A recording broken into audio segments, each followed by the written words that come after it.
welcome to the Stars of Comedy. I am Akriti Tyagi. Failure will never overtake me if my determination to succeed is strong enough. A writer, an actor, a theatre artist and an ace stand-up comedian, our guest for today wears multiple hats with panache.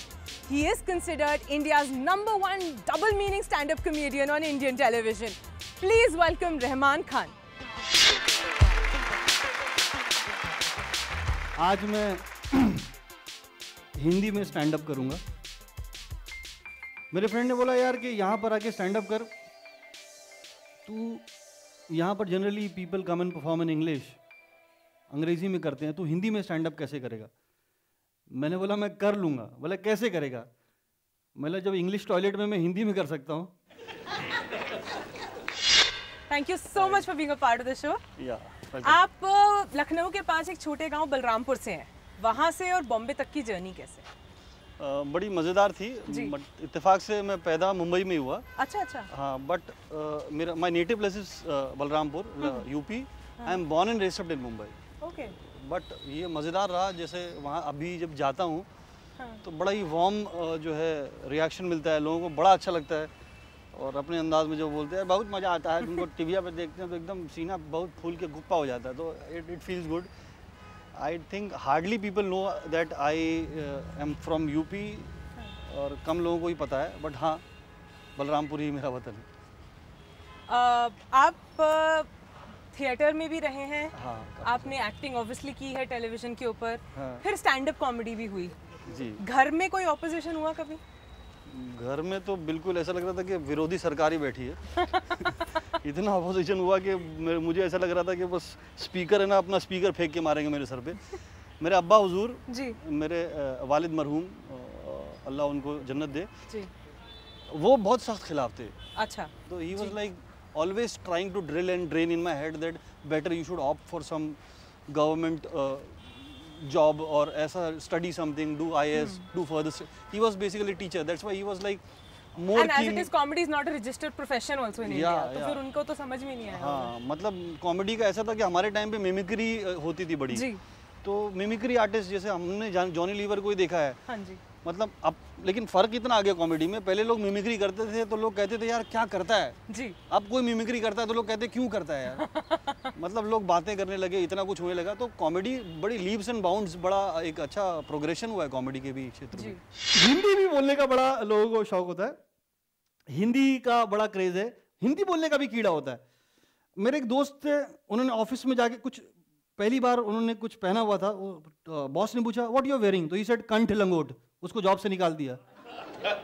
बाद में पता चला उसको tie को कहते हैं कंठ लंगोट। वो हाई हील्स को उच्च पादक पादुका कहते हैं। मतलब ये कौन सी पादक पादुका यार। उन्होंने एक बार मुझे आके कहा, ये मैंने टीवी पे मैंने बताया था कि वो एक गाना आ रहा था, कभी कभी मेरे दिल में ख्याल आता है कि जिससे तुझको बनाया मेरे लिए। उन्होंने कहा ये गाना हिंदी में था। मतलब कैसे था कि यदा कदा मेरे मन में ये भाव उत्पन्न होता है, यदा कदा मेरे मन में यह भाव उत्पन्न होता है कि जैसे तुझको निर्मित किया है मेरे लिए, और तू अब से पहले नक्षत्रों में रम रही थी, कहीं तुझे धरा पे आमंत्रित किया है मेरे लिए। सुहाग रात्रि है, घूंघट के पट खोल रहा हूं मैं, संकुचित हो रही तू लज्जा से बाहु पाशु में। आपका फर्स्ट ब्रेक सोटू से था लाफ्टर चैलेंज का सीजन 3। हाँ। फिर आपने मार्क बनाया कॉमेडी सर्कस में। जी जी। कुछ उसके बारे में? हाँ, लाफ्टर 3 जो है जी, बेसिकली लाफ्टर 1 जब आया तो मेरे दोस्तों ने बड़ा इंसिस्ट किया कि रहमान जैसे you try your hand in stand up comedy, ये तेरा शो है, तुझे करना चाहिए। बट चूंकि मैंने इंग्लिश में क्रिस रॉक को, रसल पीटर्स को, डेव चैपल को और काफ़ी लोगों को एडी मर्फी, एडी इजार्ड सबको देखा हुआ है जी। और उसके कंपैरिजन में जो इंडिया में जो स्टैंड अप कॉमेडी हो रही थी, मुझे ऐसा लग रहा था कि बहुत बहुत नीचे के स्तर पे। और बेसिकली मैं थिएटर से था तो मुझे लगा था कि यार ये मुझे नहीं करना है। सीजन 1, सीजन 2, सीजन 3 में मुझे धक्का मार के घुसा दिया गया कि तू कर अब। हाँ। देख, मैंने सोचा बहुत से बहुत जलील होके बाहर आ जाएंगे और क्या होगा। बट मेरी ऊपर वाले को शायद यही मंजूर था, इसी के जरिए मुझे फेम देना था जी। गाड़ी चल पड़ी। उसके बाद कॉमेडी सर्कस सीजन 2 आया जी। उसमें मैं थोड़ा सा नोटिस हुआ, फिर 3 आया, 4 आया, फिर मेरा एक स्टाइल और मेरा एक बेंचमार्क बन गया, मेरी आइडेंटिटी बन गई है। पीपल जस्ट स्टार्टेड रिलेटिंग मी, हाँ this is Rahman style of comedy.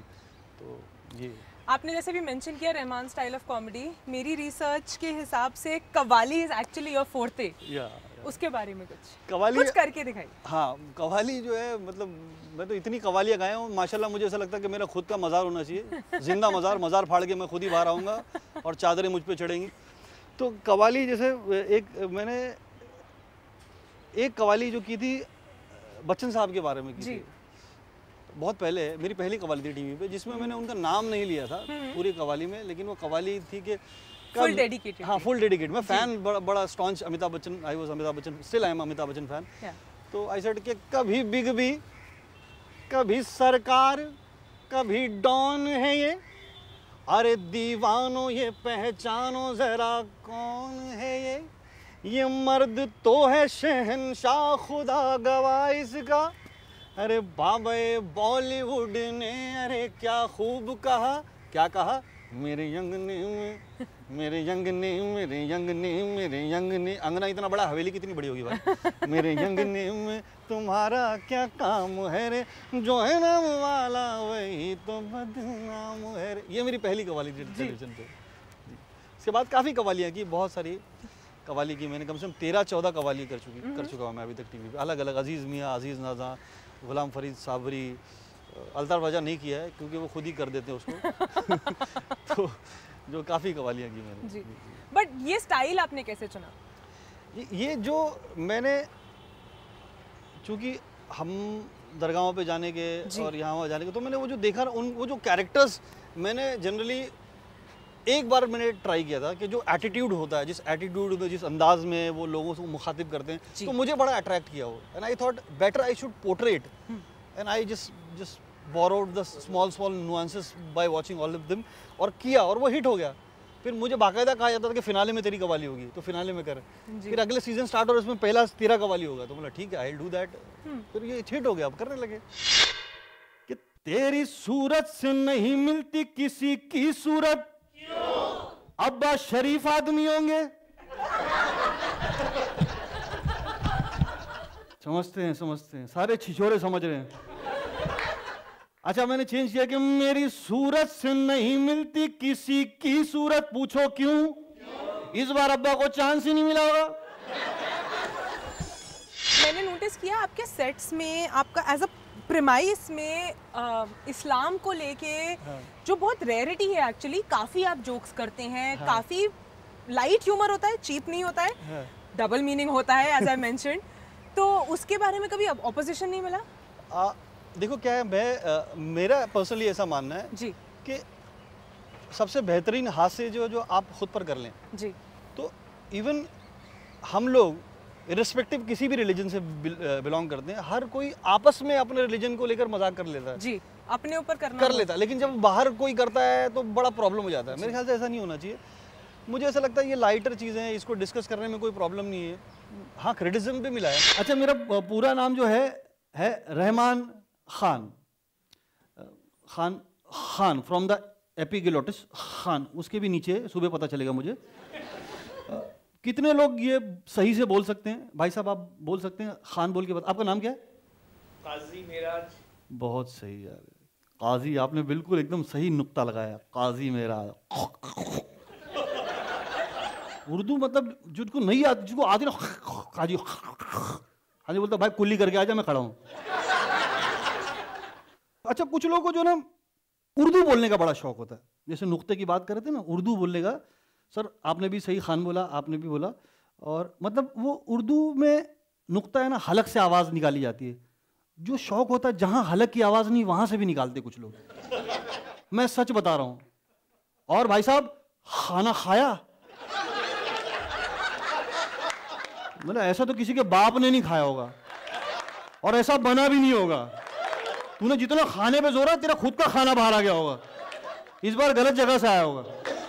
कुछ रैपों के बारे में बताइए फेलो कॉमेडियंस के साथ। मेरा बहुत बढ़िया रहा, मेरा ऑलमोस्ट मेरी लगभग सबसे ही बनती है। और मेरा एक जो पर्सनली मैंने ये चीज़ सीखी है, हाँ जी, मैंने बहुत देखा है लोगों को, बहुत देखा है मैंने, चाहे इंग्लिश स्टैंड अप कॉमेडियंस को देखा है मैंने, एशियन जैसे उमर शरीफ को काफ़ी देखा है मैंने, मोइन अख्तर को देखा है, इंडिया में भी जैसे कुछ लोग, जॉनी भाई को तो लोग जानते हैं, जैसे एक थे के नायकर हैं, उनको भी देखा है। अलग अलग लोग, अलग अलग विधा है ना। जब आप दूसरों को देखते हो तो ऐसा लगता है भगवान ने इतना, खुदा ने इतना बड़ा गुलदस्ता बनाया, अलग अलग फूल हैं, आप उनको एक्सेप्ट करिए, प्रॉब्लम वही होती है कि ऐसा लगता है कि मैं कर रहा हूँ, बेटर कर रहा हूँ, वो ऐसा नहीं है। जब कुदरत ने वेरिएशन पैदा की तो आप उसको मान लीजिए, आपको जेलसी होगी नहीं। तो मैं सबको पसंद करता हूँ। जैसे आपने बोला कि कोई और अच्छा कर रहा है तो उसको भी रिस्पेक्ट देना चाहिए। आजकल इस फील्ड में बहुत है जो एकदम से उफान आया है, बहुत नया टैलेंट है। आपको कभी भी लगता है कुछ इनसिक्योरिटी होती है, चैलेंज्ड फील होता है? हाँ, चैलेंज तो फील होता है। But insecurity? इनसिक्योरिटी देखो, ये ह्यूमन टेंडेंसी ना, जब मतलब ऐसा लगता है कि आप अपने आप को जब अपडेट नहीं करोगे ना जी, अपग्रेड नहीं करोगे तो आप आउट ऑफ मार्केट चले जाते हो। तो कंपटीशन है, इतने सारे लोग आ रहे हैं। जैसे मुझे याद है लाफ्टर चैलेंज में एक माइक होता था, एक बंदा खड़ा होकर कॉमेडी करता था जी। फिर वो एक बड़ा ट्रांसफॉर्मेशन आया जी। Like people they start getting bored by watching one man standing in front of mic and doing. फिर डुओ में आया, ट्रायो में आया जी। फिर स्केचेस होने लगे, स्पूफ्स होने लगे जी। तो आपको अपग्रेड करना पड़ेगा, कंटेंट नया करना पड़ेगा, आपको होमवर्क करना पड़ेगा, रिसर्च करना पड़ेगा। तो वो हेल्दी वे में लेके करता हूँ। मैं तो चैलेंज लेता हूँ। जैसे अभी मैंने जो शो किया है यहाँ पर जो है दिल्ली में तो ये शो भी चैलेंज के लिए किया मैंने, कॉमर्स के लिए नहीं किया। मैंने बोला कि ये वो कंटेंट है जो मैं टीवी पे नहीं कर सकता हूँ, या फिर मेरी अलग ऑडियंस है जो मुझे बोलना है, जो what as Rahman Khan I feel, वो मुझे बोलना है लोगों को। तो मैंने किया और मैं करता रहूँगा। हाँ। अच्छा, बांग्लादेश में मैंने देखा है, वहाँ पर जो है जो बोट चलती है, कश्ती चलती है, बोट का सिस्टम है, और वहाँ पर जो है कैपेसिटी होती है 80 की, और 150 बंगाली उसमें बैठ के जाते हैं, 150। और वो बोलता भी है कि भाई साहब फुल हो गया है, फुल हो गया है तू, हो गया है तू, हम डूबेगा ना, हम डूबेगा तो हम डूबेगा ना, तुम्हारे बाप का की हम डूबेगा। गानों का जब ट्रेंड बना तो अजीब अजीब गाने भी बने। जैसे एक गाना आया, यार नजर नहीं आता, दिलदार नजर नहीं आता, संसार नजर नहीं आता, जब प्यार होता है, प्यार हुआ है, मोतिया बिंदु हुआ है तुझे। एक तो ऐसी उलझी नजर उनसे हटती नहीं, दांत से रेशमी डोर कटती नहीं, तो कैंची से काट ले, दांत क्यों घुसा रहा है गौरजिला के बेटे। तू धरती पे चाहे जहां भी रहेगी, तुझे तेरी खुशबू से पहचान लूंगा, तू आदमी कुत्ता है तू।